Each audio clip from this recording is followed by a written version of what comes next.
ډیره موده وشوه تنهایۍ کې ژوند تیریږي او خوږو خوږو خبرو له پخه خو چرته راوله د خپل زړه لیوني کې یوه تمنا مې ګرځوله د خپل زړه لیوني کې یوه تمنا مې ګرځوله دومره انتظار و چې امسا مې ګرځوله جي بس تعلیم خو م نشته د زمینداري او یاره جي شوق ورسره نه لرم ګینې ولې به نه راځي خو یاره شوق مې هغه شوق اوس نشته تاسو خپل لیکل نشئ خپل لیکل جي موږ نشو کولی السلام علیکم ګرانو قدرمندو اوریدونکو عادل مردان یم راغلی یم جناب امجد خلکیوال صاحب ته چې د پښتو شاعر دی ډېر ښکلې شاعري کوي موږ ته ډېر متاثره یو دوی سره یو څو خبرې اترې کوو غزل به راته ووایي نو امجد صاحب السلام علیکم وعلیکم السلام مننه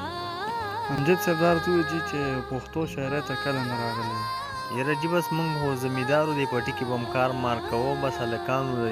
پردی غزلې به م ولټکولې را ولټکولې او د هغې نه بیا موږ دونه په تربیت پوه شو چې یاره غزل موږ وپېژاندو یا سندره مندره بیا به م ویل او هلکانو به خوښوو کسانو به خوښوو نو بس ټکه پکه شروع م کړې ده یو استاد مو څوک و شاعرۍ کې یاره جي به زما خو استاز نه و خو ما تا څه وویل چې په خپله موږ دغه رنګ پټو کې به لګیو ګوډونه به م کول نو زموږ چې کوم همزول وي بیا به موږ ټول ګڼه کسه باندې لګوي ویناګانې به م کول نو بیا یې په رو ګودر باندې پوه شو دونه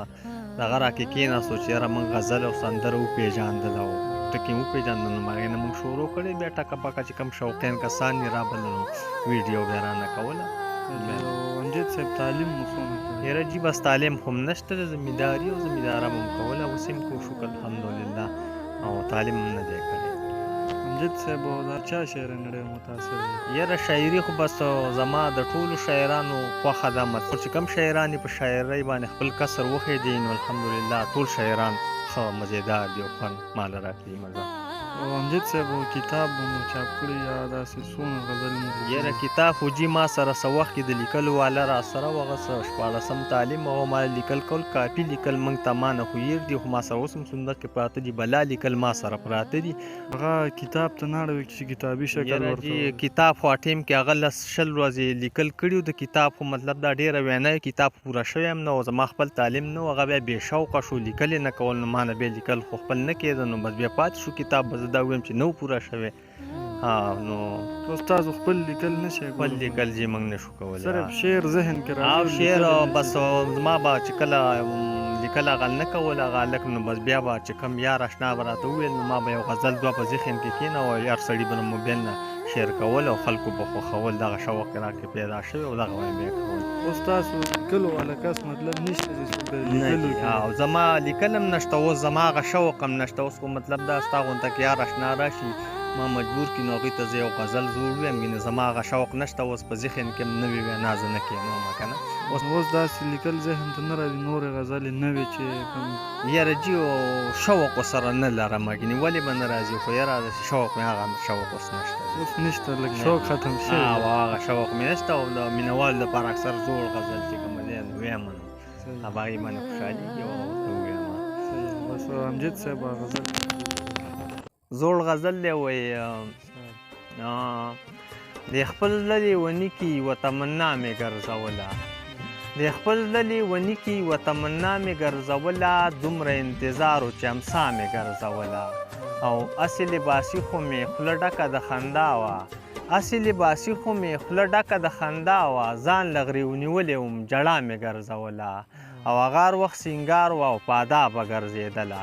هغه هر وخت سینګار وه او په ادابه ګرځېدله زما مینه اتکړی وي او سزا مې ګرځوله او ګوتې سنډوله ویل ته ولې بې وفا شوې